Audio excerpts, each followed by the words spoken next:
समत्व आईएएस में आपका स्वागत है। तो आज से मैं एक सीरीज शुरू कर रहा हूं जिसमें मैं पूरा का पूरा उत्तराखंड रिलेटेड जो भी मैटर है वो मैं कवर करने वाला हूं। और उत्तराखंड पढ़ना हमारे लिए क्यों जरूरी है, खासकर उत्तराखंड पीसीएस एस्पिरेंट्स के लिए, क्योंकि अपर पीसीएस में अगर हम बात करें तो प्रीलिम्स में 30% वेटेज है उत्तराखंड रिलेटेड, और मेंस में 2 पेपर आते हैं, जीएस पेपर 5 और जीएस पेपर 6, ठीक है, जो कि कैरी करते हैं 200 इंटू 2 मतलब 400 मार्क्स के आसपास। तो बहुत बड़ा वेटेज है उत्तराखंड का। तो उत्तराखंड में हम शुरुआत करेंगे हिस्ट्री से। थोड़ा बहुत मैंने ज्योग्राफी से रिलेटेड वीडियो बनाई है, वो पहले दोबारा भी बनाऊंगा, तो आप जरूर पहले देख लीजिएगा, प्लेलिस्ट में है। तो उसमें थोड़ा सा ज्योग्राफी का अगर आइडिया हो गया आपको तो उत्तराखंड की हिस्ट्री भी आपको ठीक से समझ में आ जाएगी। तो जरूर मैं रिकमेंड करूंगा कि आप वो वीडियोस देख लीजिए। तो हिस्ट्री में सबसे पहले शुरुआत करते हैं हम सोर्सेस ऑफ इंफॉर्मेशन की, कि हमें उत्तराखंड की हिस्ट्री के बारे में कहां से पता चला। सोर्सेस ऑफ इंफॉर्मेशन में जाने से पहले हमें समझना पड़ेगा कि जो हिस्ट्री है वो 3 पार्ट्स में डिवाइडेड है: प्री हिस्ट्री, प्रोटो हिस्ट्री और हिस्ट्री या हिस्टोरिक पीरियड। हिस्ट्री अपने आप में एंशिएंट, मिडिवल और मॉडर्न में डिवाइडेड है। प्रोटो हिस्ट्री वो पीरियड था जिस समय स्क्रिप्ट डेवलप हो गई थी, लैंग्वेज डेवलप हो गई थी, पर हम इसको अभी तक डेसिफर नहीं कर पाए, समझ नहीं पाए कि क्या कहना चाह रहे हैं। हिस्टोरिक पीरियड वो पीरियड है जिसमें स्क्रिप्ट डेवलप हो गई, लैंग्वेज भी डेवलप हो गई और उसे हम समझ भी गए, डेसिफर भी कर लिया है हमने, ठीक है। और प्री हिस्ट्री वो पीरियड है जिसमें ना तो कोई स्क्रिप्ट डेवलप हुई थी और ना कोई लैंग्वेज डेवलप हुई। तो इस पीरियड में हमें जो जानकारी मिलती है वो कैसे मिलती है? वो हमें मिलती है आर्कियोलॉजिकल एविडेंसेस से। और आर्कियोलॉजिकल एविडेंसेस में सबसे ज़्यादा इंपॉर्टेंट एविडेंस है टूल्स और रॉक पेंटिंग्स।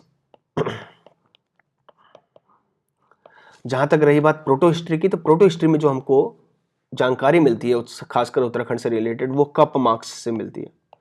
कप मार्क्स मतलब ओखली जो होती है, ग्राउंड पे बनी हुई, सरफेस पे बनी हुई ओखली के मार्क्स जो मिलते हैं, जो कि कुछ पीसने के लिए यूज वो होता होगा, उसके मार्क्स जो मिले हैं वो। उसके अलावा हमें कॉपर होर्ड्स मिले हैं। कॉपर होर्ड्स का मतलब है कॉपर से बने हुए टूल्स और इक्विपमेंट्स, उनको हम होर्ड्स बोलते हैं। उसके अलावा हमें प्रोटो हिस्ट्री के बारे में मेगालिथिक बरियल से भी पता चलता है, मेगालिथिक बरियल्स के से भी हमें पता चलता है। और हिस्टोरिक पीरियड के बारे में हमें पता चलता है इंस्क्रिप्शन से और लिटरेचर से, ठीक है। तो मैंने मोटा मोटा बता दिया आपको कि हमें कौन से पीरियड के बारे में किस चीज से पता चलता है। अब हम इसी को थोड़ा सा डिटेल में देखेंगे। तो सबसे पहले प्री हिस्ट्री की बात करें तो प्री हिस्ट्री मेनली जाना जाता है अपने रॉक एजेस के लिए, मतलब जो भी टूल्स और वेपन्स थे वो किससे बनते थे? रॉक्स से। और ये 3 पार्ट में डिवाइडेड है: पैलियोलिथिक, मेसोलिथिक और नियोलिथिक। ये डेवलपमेंट बताता है कि कैसे कैसे रॉक्स का जो यूज था वो धीरे धीरे डेवलप हुआ। पैलियोलिथिक डॉक्टर एमडी जोशी ने 3 पार्ट्स में डिवाइड किया है: लोअर पैलियोलिथिक, मिडिल पैलियोलिथिक और अपर पैलियोलिथिक। तो इसमें सबसे ओल्डेस्ट है लोअर पैलियोलिथिक, और लोअर पैलियोलिथिक से रिलेटेड ही हमारे पास कुछ एविडेंसेस मिलते हैं उत्तराखंड में, जैसे हैंड एक्स मिलता है, चॉपर मिलते हैं चॉप करने के लिए, स्क्रैपर्स मिलते हैं कोई खाल वगैरह उतारने के लिए, ठीक है ना। तो ये एविडेंसेस हमें मिले हैं, और कहाँ से मिले हैं? कालसी से, यमुना वैली में स्थित कालसी से, रामगंगा वैली में स्थित अल्मोड़ा से, और अलकनंदा वैली में स्थित श्रीनगर गढ़वाल से। श्रीनगर उत्तराखंड में एक जगह है, पौड़ी गढ़वाल डिस्ट्रिक्ट में पड़ता है, जम्मू एंड कश्मीर वाला नहीं।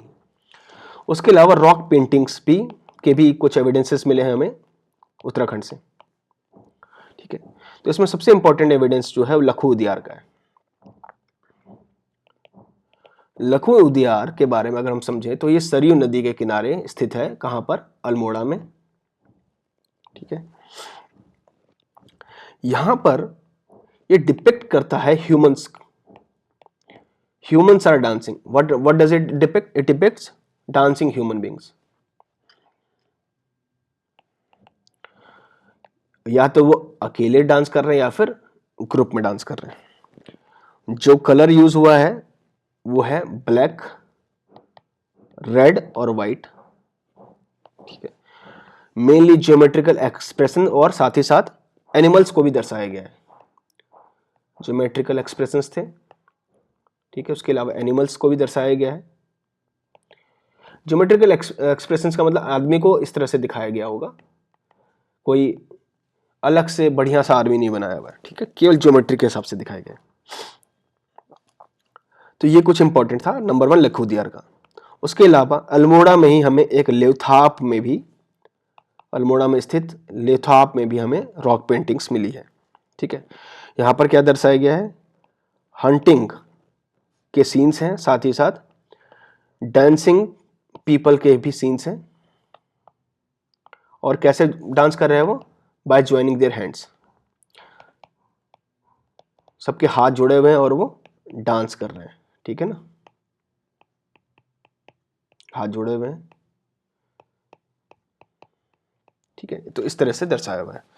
तो लेथाप में इतना ही। उसके अलावा अल्मोड़ा में एक और जगह है फड़का नौला, जहां से हमें रॉक पेंटिंग्स मिलती है। ठीक है, ये किसने डिस्कवर किया था, ये डिस्कवर किया था यशोधर, डॉक्टर यशोधर मठपाल ने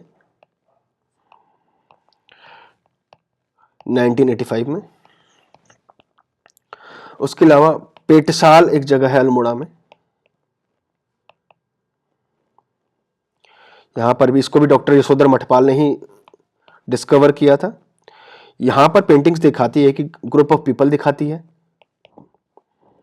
उसके अलावा एक साइड तो ग्रुप ऑफ पीपल है, इसके अलावा स्नेक के साथ भी बैठे हुए कुछ ग्रुप ऑफ पीपल है। इसमें जो कलर मेनली यूज हुआ है वो रेड कलर यूज हुआ है पेंटिंग्स करने के लिए। उसके अलावा हुडली केव, हुडली केव में भी हमें मिलता है। कहां पर, ये उत्तरकाशी में। उत्तरकाशी की हुडली केव में भी ब्लू रॉक पेंटिंग्स मिली है और खासकर इसमें ब्लू कलर यूज हुआ है। उसके अलावा ग्वारखा में, ग्वारखा उदियार डुंगरी नामक विलेज है, कहां पर, चमोली में, वहां से भी हमें रॉक पेंटिंग्स मिली है। इसको डिस्कवर किसने किया था, इसको डिस्कवर किया था राकेश भट्ट जी ने। यहां पर क्या मिला है, इसमें हमें एनिमल्स की कार्विंग मिली है, खासकर डियर्स और गोट्स की। उसके बाद एक और जगह है चमोली में ही, किमनी गांव, किमनी विलेज चमोली में ही है, यहां से भी हमें पेंटिंग्स मिली है। खासकर यहां पर व्हाइट कलर यूज हुआ है और पिक्चर्स किसके हैं, वेपन्स के हैं और एनिमल्स के हैं। किमनी विलेज पिंडर वैली में पड़ता है।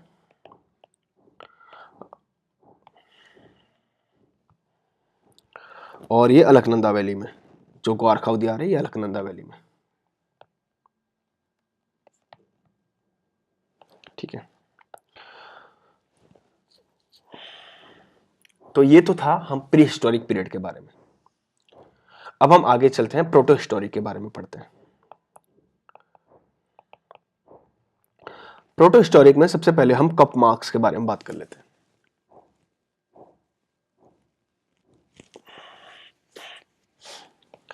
कप मार्क्स, जो ओखली के निशान, वो कहां मिलते हैं, वो हेनवुड ने देवीधुरा एक जगह है चंपावत डिस्ट्रिक्ट में, वहां पर ढूंढा है, वहां पर डिस्कवर किया। उसके अलावा चंद्रेश्वर टेम्पल, कहां पे, द्वारहाट में, वहां पर डिस्कवर किया है। यहां पर जो कप मार्क्स हैं वो अरेंज्ड हो रखे हैं, the cup marks are arranged in rows, 12 rows, 12 rows में अरेंज्ड हो रखे हैं। ठीक है, उसके अलावा नौला ग्राम कहां पर स्थित है, पश्चिमी रामगंगा, वेस्ट रामगंगा रिवर की वैली में नौला ग्राम स्थित है। ठीक है, यह भी डॉक्टर यशोधर मठपाल जी ने डिस्कवर किया था।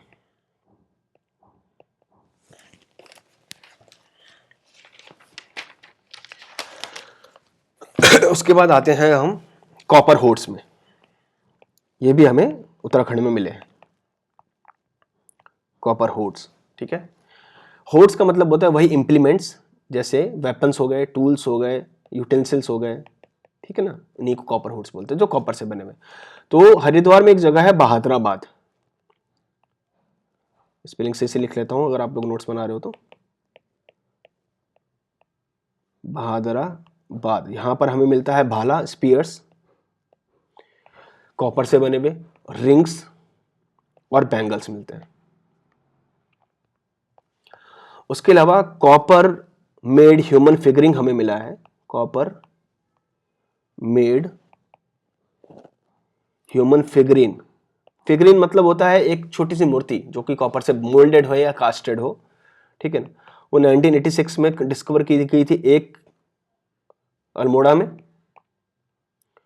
और 1989 में भी करीब 8 ऐसे फिगरिन मिले हैं। कहां से? बड़कोट में, ठीक है।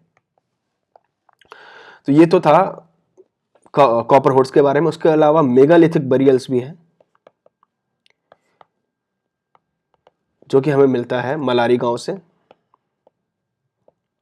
मलारी चमोली से। 1956 में शिव प्रसाद डबराल, डॉक्टर शिव प्रसाद डबराल ने खोज की थी।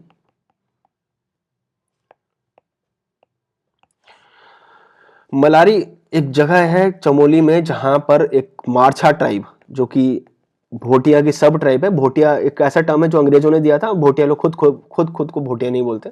तो मारछा ट्राइब है जो कि मलारी में रहती है। और यहाँ पर और भी कुछ मिला, यहाँ पर ह्यूमन स्केलेटन मिले हैं, शीप के स्केलेटन मिला है और हॉर्स का स्केलेटन मिला है। उसके अलावा यहाँ पोट्री, मिट्टी से बने हुए बर्तन भी मिले। उसके अलावा मलारी में दोबारा से सर्वे हुए थे, 2 सर्वे, एक 1983 में हुआ था जहां पर जब आयरन वेपन्स मिले जो कि यूज्ड हुए थे हंटिंग में, और एनिमल स्केलेटन मिला था जो कि था हिमालयन जेबू का। हिमालयन जेबू एक तरीके का कैटल होता है, जैसे जो ड्रॉट के लिए यूज होता है, मतलब जैसे बैल वगैरह टाइप का होता है, ठीक है ना। उसके अलावा 2001 और 2 में भी सर्वे हुआ जहां 5.2 किलोग्राम 5.2 kg का गोल्डन मास्क मिला, पॉटरी मिली और ब्रॉन्ज बॉल मिला, ब्रॉन्ज से बना हुआ, कांसे से बना हुआ एक कटोरी मिली, ठीक है। तो ये तो बात थी प्रोटो हिस्ट्री की। अब हिस्टोरिक पीरियड में आ जाओ। हिस्टोरिक पीरियड में बहुत सारे एविडेंस हैं जिसकी कोई लिमिट नहीं है। और थोड़ा सा जो ये सोर्सेस ऑफ इंफॉर्मेशन वाला जो चैप्टर है वो थोड़ा सा टफ लगता है, क्योंकि बहुत सारी चीजें एक ही साथ पहले ही आ जाती है। जब हम धीरे धीरे नेक्स्ट चैप्टर से शुरू करेंगे तो अब आपको चीजें और क्लियर होने लगेंगी। थोड़ा सा इसमें रटने वाला ज्यादा हिस्सा है। तो हिस्टोरिक पीरियड में हमें मिली, इसके बारे में हमें इंस्क्रिप्शन से भी पता चलता है, आर्कियोलॉजिकल एविडेंसेस तो है ही, बहुत सारे हैं, मंदिर बहुत सारे। तो इंपॉर्टेंट इंस्क्रिप्शंस देख लेते हैं और इंपॉर्टेंट लिटरेरी सोर्सेज देख लेते हैं जहां से हमको उत्तराखंड के बारे में पता चलता है। तो अगर हम इंपॉर्टेंट इंस्क्रिप्शन की बात करें तो सबसे पहले है अशोका रॉक एडिक्ट। कहां पर है? कालसी में, जो कि लगभग 257 BC में इंस्क्राइब किया गया था। इसकी जो लैंग्वेज है वो है प्राकृत लैंग्वेज, और जो स्क्रिप्ट है वो है ब्राह्मी स्क्रिप्ट। देखो, जब हम हिंदी लिखते हैं तो हम हिंदी लिखते हैं, वो लैंग्वेज है, जो स्क्रिप्ट है वो हमारी देवनागरी स्क्रिप्ट है, तो इसलिए स्क्रिप्ट को अलग नाम दिया जाता है, ठीक है ना।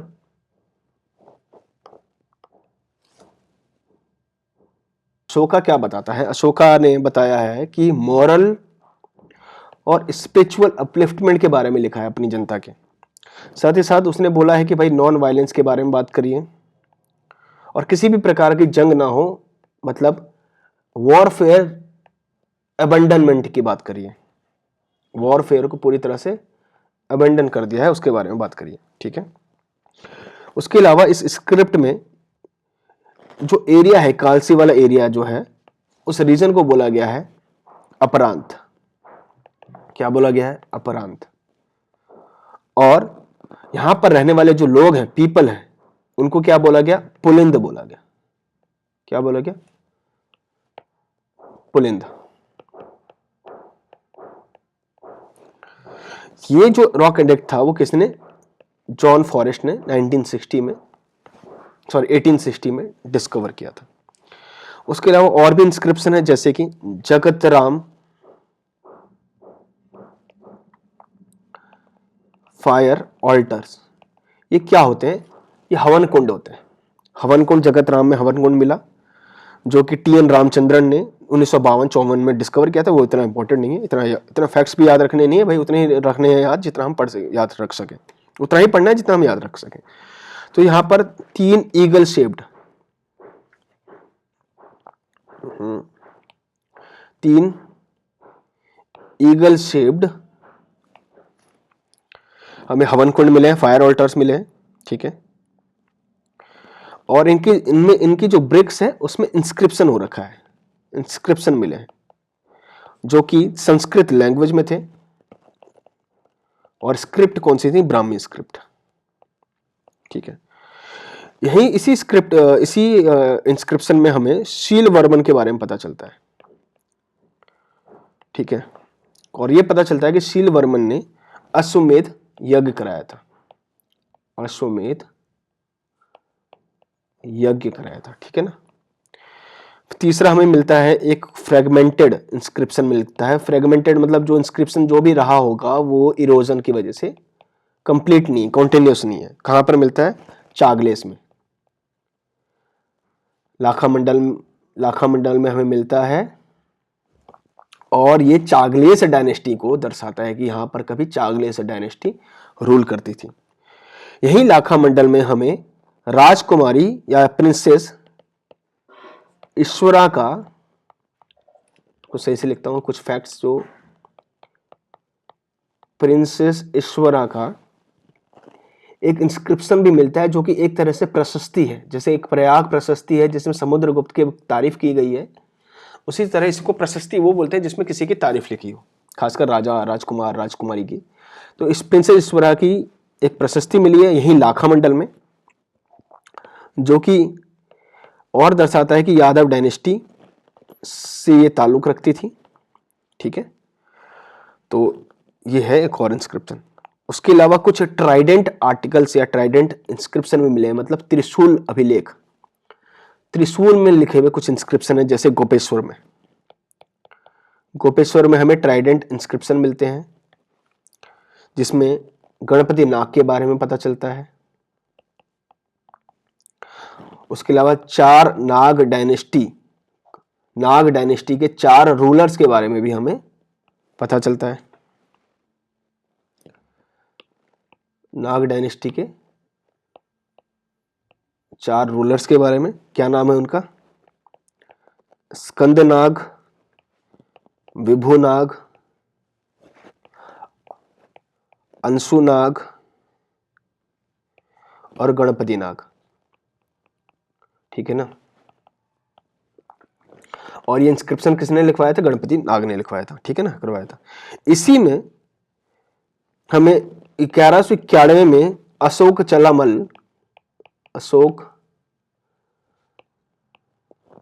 चल्लामल्ला, जो कि नेपाल का राजा था, उसने अटैक किया था केदार मंडल को उसने अटैक किया था। उसके बारे में भी हमें इसी इंस्क्रिप्शन से जानकारी होती है। उसके अलावा हमें बाड़ाहाट में भी त्रिशूल इंस्क्रिप्शन मिला है। इसमें जो स्क्रिप्ट यूज हुई है वो ब्राह्मी स्क्रिप्ट, और एक और स्क्रिप्ट थी शंख स्क्रिप्ट, उसमें बना हुआ है। यह भी गणेश्वर नाग के बारे में बताता है। इट टॉक्स अबाउट गणेश्वर नाग और उनका सन एंड हिज सन गुहेश के बारे में, ठीक है। ये किसने डिस्कवर किया था? 1836 में जेम्स प्रिंसेप। ये आपने एंशिएंट हिस्ट्री में बहुत नाम सुना होगा जेम्स प्रिंसेप का, या मॉडर्न हिस्ट्री में, ठीक है। उसके अलावा कुछ कॉपर इंस्क्रिप्शन भी है, जैसे कि तालेश्वर कॉपर इंस्क्रिप्शन,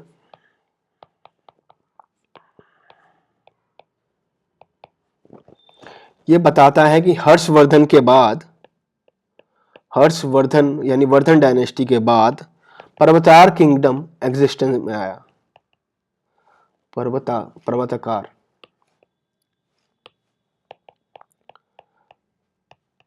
पर्वताकार किंगडम या पर्वताकार डायनेस्टी एग्जिस्टेंस में आई। ये भी संस्कृत लैंग्वेज और ब्राह्मी स्क्रिप्ट में लिखा हुआ है। ठीक है, अब हम आगे चलते हैं। अब हम कुछ लिटरेरी सोर्सेस के बारे में पढ़ लेते हैं। लिटरेरी सोर्सेस भी बहुत बड़ी एविडेंसेस हैं हमारे उत्तराखंड की हिस्ट्री को जानने को। बहुत सारे लिटरेरी सोर्सेस है, लेकिन हम कुछ इंपॉर्टेंट पढ़ लेंगे। लिटरेरी सोर्सेस भी दो पार्ट्स में डिवाइडेड है, नॉन सेक्युलर या फिर रिलीजियस सोर्सेस और सेक्युलर सोर्सेस। तो रिलीजियस सोर्सेस में सबसे पहले आएगा ऋग्वेद। ऋग्वेद में उत्तराखंड को क्या बोला गया है? देवभूमि,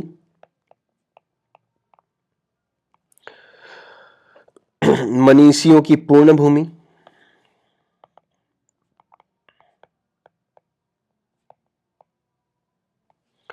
और गढ़वाल रीजन को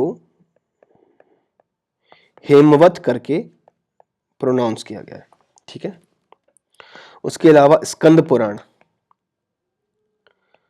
स्कंद पुराण जो कि 18 महापुराणों में से एक है, जिसमें तीनों देवताओं, तीनों त्रिमूर्ति ब्रह्मा विष्णु महेश के बारे में जानकारी मिलती है। तो यहां पर हमें पता चलता है कि जो गढ़वाल रीजन है उसको स्कंद पुराण में केदारखंड बोला गया, कुमाऊं रीजन को मानस खंड बोला गया, कुमाऊं रीजन को मानस खंड बोला गया। उसके अलावा हरिद्वार को गंगा द्वार बोला गया।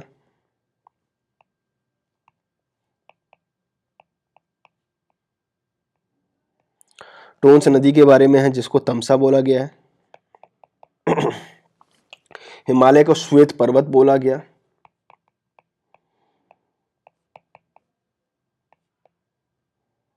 ठीक है, उसके अलावा ब्रह्म और वायु पुराण में भी कुमाऊं बताया गया है। ब्रह्म और वायु पुराण, खासकर वायु पुराण की अगर हम बात करें तो वायु पुराण में कुमाऊं के बारे में लिखा हुआ है कि कुमाऊं में किरात, किन्नर, यक्ष, गंधर्व आदि और नाग आदि जातियों का निवास स्थान है। It is a residence of these people, these. Okay, तो आगे चलते हैं। ऐतरेय ब्राह्मण,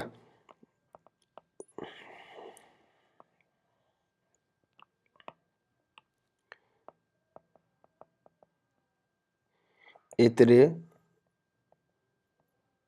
ब्राह्मण में इस रीजन को उत्तर कुरु बोला गया है। उत्तर कुरु। बुद्धिस्ट लिटरेचर में इसको हिमवंत बोला गया है, उत्तराखंड को।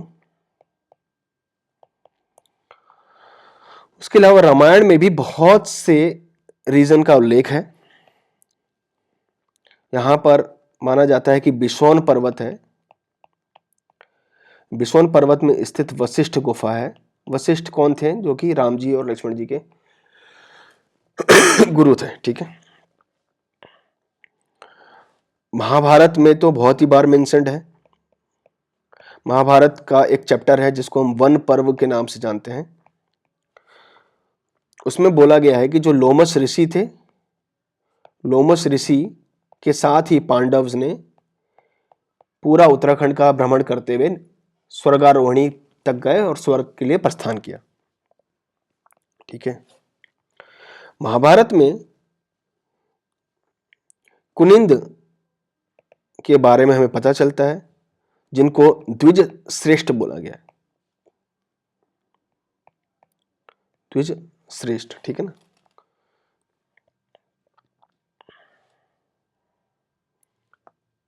अब कुछ नॉन रिलीजियस टेक्स्ट जैसे कालिदास की अभिज्ञान शकुंतलम, अभिज्ञान शकुंतलम कालिदास की,